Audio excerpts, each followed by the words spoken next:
নমস্কার বন্ধুরা, সবাই কেমন আছেন? আশা করি সবাই ভালো আছেন, সুস্থ আছেন। জ্যোতি ব্লগে আপনাদের সবাইকে আরও একবার স্বাগত জানাই।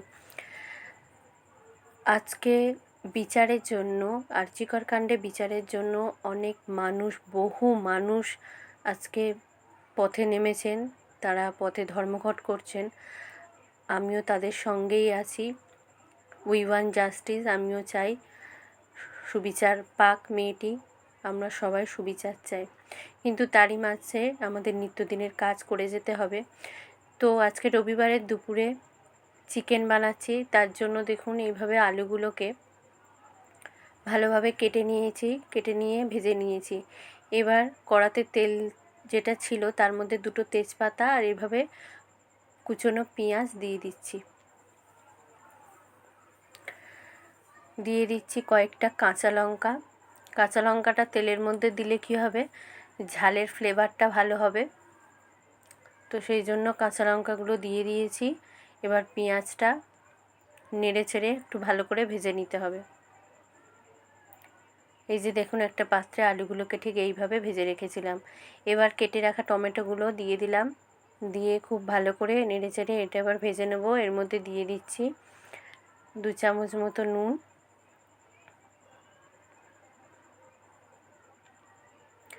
আর এখানে আদা রসুনের যে পেস্টটা করে রেখেছিলাম সেটা দিয়ে দিলাম।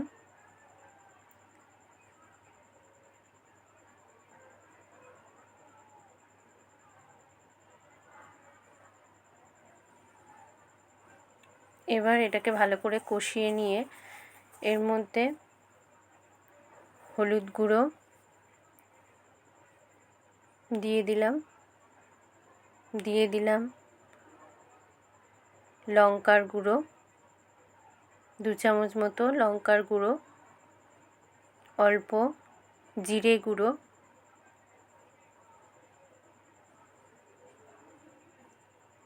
আর অল্প ধনে গুঁড়ো।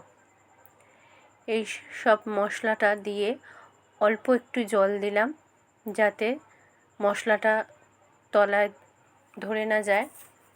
তো এবার ম্যারিনেট করে রাখা, আপনাদের বলতে ভুলে গেছি, চিকেনটাকে অল্প দই দিয়ে আর নুন দিয়ে ম্যারিনেট করে রেখেছিলাম।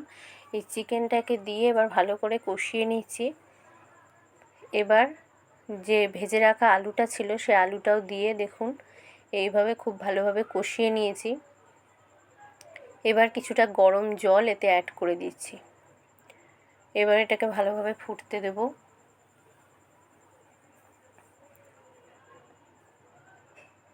এবার একটু ঢাকা দিয়ে দিয়েছি। তো রেডি হয়ে গেছে। এবার এর মধ্যে দিয়ে দিচ্ছি 1 চামচ মতো গরম মশলা। ভালোভাবে ফুটে একদম চিকেন কারি রেডি। তো আজকে ব্লগটি এখানেই শেষ করছি। দেখা হবে পরের একটি ব্লগে। সবাই ভালো থাকবেন, সুস্থ থাকবেন। যদি আমার ভিডিওটা ভালো লাগে তাহলে একটা লাইক করে দেবেন আর আমার চ্যানেলটিকে সাবস্ক্রাইব করে দেবেন, যাতে পরের কোনো রেসিপি বা ভিডিওর নোটিফিকেশনটা সবার আগে আপনার কাছে পৌঁছায়, তার জন্য।